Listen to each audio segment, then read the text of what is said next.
টাঙ্গাইলের করটিয়ায় দাঁড়িয়ে আছে এক প্রাচীন সাক্ষী, ৪০০ বছরের ইতিহাসের ধারক, করটিয়া জমিদার বাড়ি। ১৬০৮ সালে আফগান বংশোদ্ভূত পন্নী পরিবার এখানে বসতি স্থাপন করে। আর ১৯ শতকে এই বাড়িকে গৌরবময় করে তোলেন দানবীর জমিদার ওয়াজেদ আলী খান পন্নী, যিনি ইতিহাসে পরিচিত আটিয়ার চাঁদ নামে। তিনি ব্রিটিশ বিরোধী আন্দোলনে অংশ নিয়ে কারাবরণ করেন আর প্রতিষ্ঠা করেন বিখ্যাত সাদাত কলেজ, যাকে বলা হয় বাংলার আলীগড়।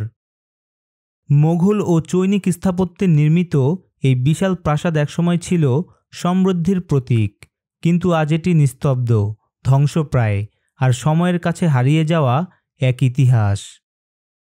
করটিয়ার দেয়ালগুলো আজও যেন ফিসফিস করে বলে, যে গৌরব একদিন আকাশ ছুঁয়েছিল আজ তা ধুলোয় মিশে যাচ্ছে।